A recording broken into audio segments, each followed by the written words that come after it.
Hello guys and welcome back to the Red Devil stand with all the latest Manchester United news and transfer news. So let's get started. To be very honest guys, there is not much going on right now, to be really very honest, but there are some news coming out regarding the Andre Onana deal.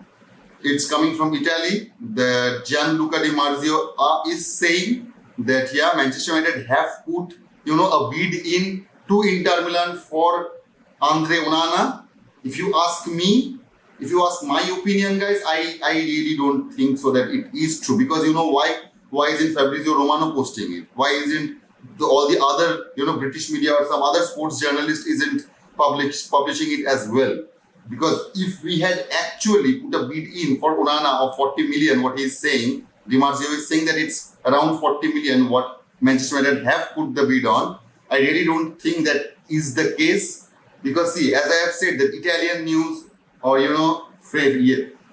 Dutch outlets and Portuguese outlets, these are the kind of outlets that can get easily manipulated by the club's agent or the player's agent. So it is possible. There is a possibility that the news Di Marzio is releasing may be pioneered by Inter Milan. So maybe they are pressuring Manchester United to put the bid in, as there is a concrete evidence. This is concrete that Saudi Arabia has shown some potential interest on Andre Onana. So I don't think that Inter will hold that thought for very long. So if we want to buy Onana, if we want to get Onana, we need to move fast. That is for sure. Inter won't be waiting for us very long. So if we want to make that deal happen, we need to go in right now, as soon as possible, guys. So that is the news. And you know what? The thing is, after all that stuff that's been going on regarding the goalkeeping situation, I really think Manchester United can't just back off right now from the Andre Onana deal.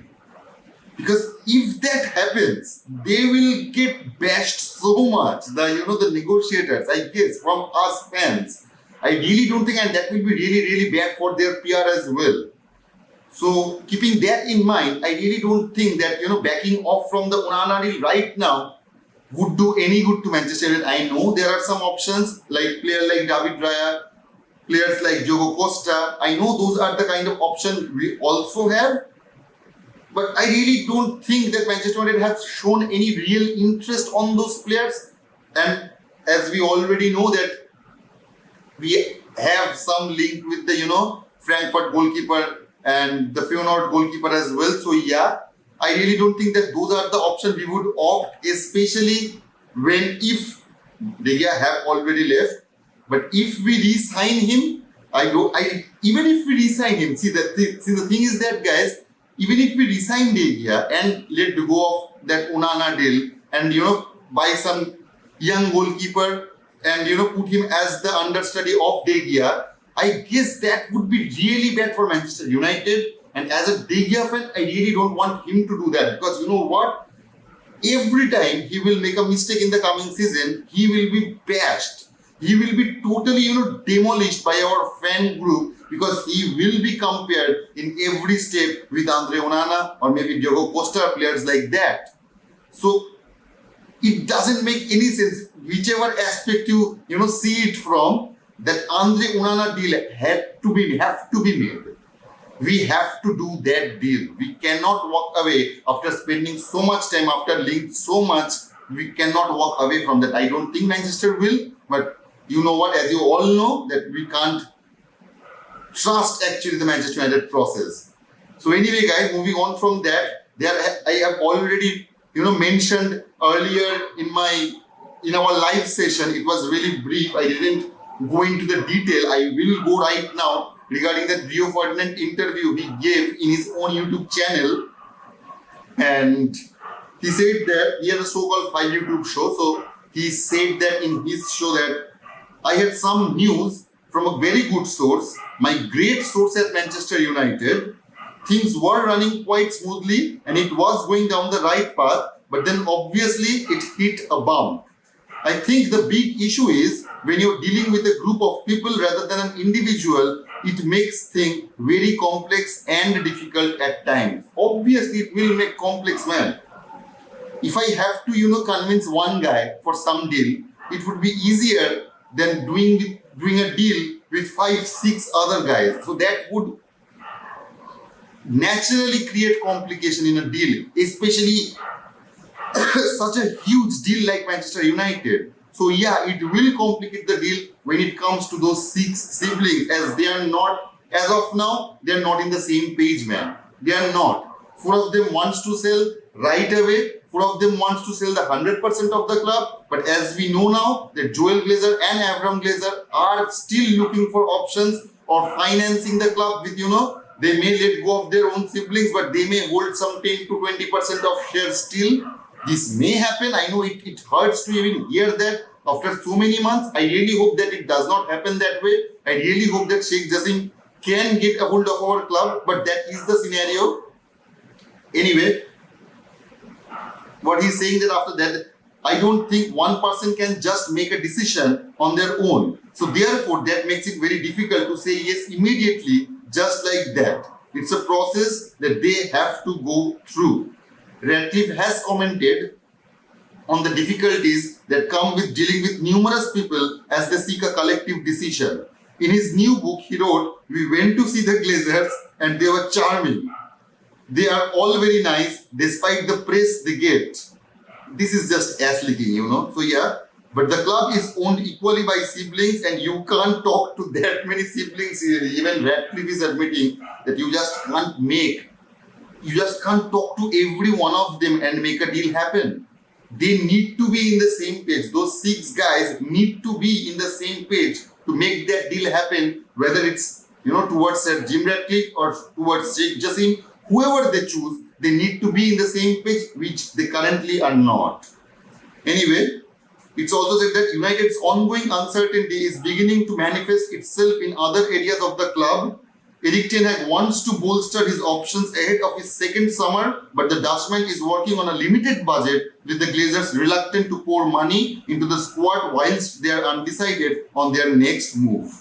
This is coming from the Mirror. And yeah, obviously it's right, man. I have already said that definitely in our sale process will affect, our transfer market. Because as we all know, the initial budget is only 120 million. And we could have sold some player, we could have gotten some money, we could have gotten some money, we could have gathered accumulate some, at least 80 to 100 million, at least we could have done that.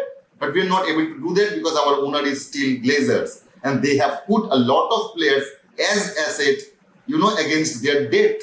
So we are not able to sell them in the lower price because, let's not kid, we can't sell Harry Maguire for 85 or 90 million. So yeah, that is the kind of thing that is happening. That is the main reason we can't let go of the players at that high price and that steep price. Nobody will pay for that. So there is a little bit of hope. We maybe accumulate, maybe 40 to 50 million pounds from selling Fred and Dean Henderson. I guess that could happen.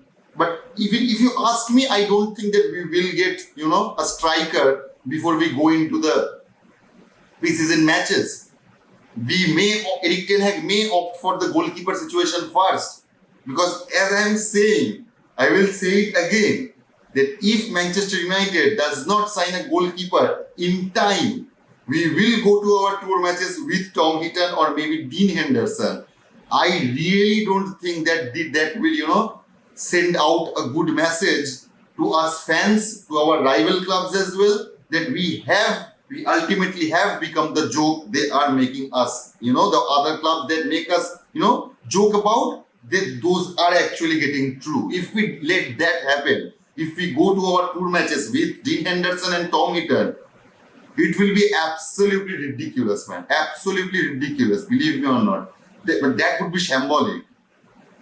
That would actually show how shitty way our club has been run for the past years. So yeah, I don't think that Manchester United will let that happen, but I do not trust them. I really, really do not trust them, guys.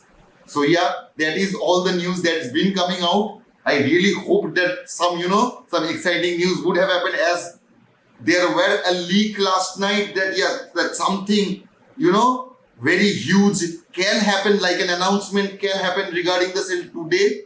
It's still today, it's not finished. So I will wait. I don't think that it will happen today, because if it would have happened, it would have happened already. So I really don't think that it would happen. Though, yeah, Mason Mount announcement can happen today. I guess at least their Manchester United would not, procrastinate that process as well.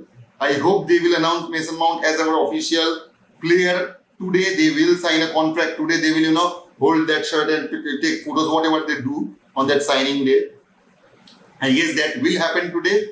And that does not excite me, guys. To be very honest, that does not excite me. Yeah, I was pretty excited when the news came out that, yeah, we got the deal of Mason Mount. I was excited at that time. But, signing a player and official announcement does not excite me. Especially when we are not selling anyone. Especially when we are not buying anyone else. We just got into an hibernation mode after we made that deal with Mason Mount. So, yeah, it does not excite me as much as it should. Sorry, guys.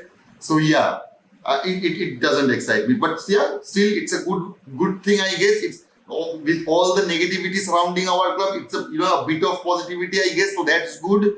But let's see what happens next, guys. So, I will come later tonight. So, let's see what happens, and I will update you if there is any news that's coming from any news outlet. So, see you in the next video, guys. Take care. Goodbye. And please smash the like button if you liked it. Hit the subscribe button and the bell button if you want to get notified whenever I'm uploading a video or getting live. Guys. So, kudos to you guys. Goodbye.